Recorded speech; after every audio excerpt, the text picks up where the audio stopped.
இந்தியாவின் இன்னொரு மாநிலமாக சிக்கிம் மாறிய தினம் இன்று.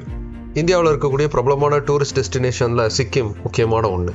ஆனால் பிரிட்டிஷ் ஆட்சி காலகட்டத்தில் இருந்து சிக்கிம்ங்கிறது ஒரு தனி சமஸ்தானமாக தான் இருந்துச்சு.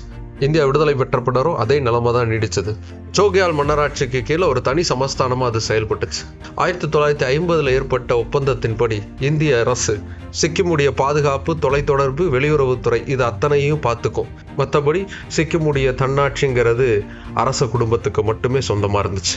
இந்த நிலைமையை மாற்றி சிக்கிமை இந்தியாவோட இணைக்கணுமா வேணாமா அப்படிங்கிறத மக்கள் முடிவு பண்ணணுங்கிற ஒரு நிலை உருவாச்சு. அதுக்காக 1975 தேர்தல் நடத்தப்பட்டுச்சு. அந்த தேர்தலில் 90% அதிகமான மக்கள் இந்தியாவோட சிக்கிமை இணைக்கணும் அப்படின்னு ஓட்டு போட்டாங்க. தேர்தல் முடிவுகளை பார்த்த அரச குடும்பம் அதிர்ந்தது. இந்த தேர்தல் முறைகேடாக நடந்திருக்குன்னு குற்றம் சாட்டினார் அரசர். அவருக்கு ஆதரவாக பாகிஸ்தான், சைனாலாம் குரல் எழுப்புனாங்க. அப்போ பிரதமராக இருந்த இந்திரா காந்தி காஷ்மீருக்கு முறைகேடா உரிமை கொண்டாடுபவர்களும் திபெத்தை அநீதியாய் கைப்பற்றியவர்களும் இதற்கு குரல் எழுப்புவதற்கு தகுதியற்றவர்கள்னு பகிரங்கமாக பதில் அளித்தாங்க. இந்தியாவோடு இணைவது சிக்கிம் மக்களின் முடிவு, அதை இந்தியா வழிமுறை செய்யும்னு அறிவிச்சாங்க.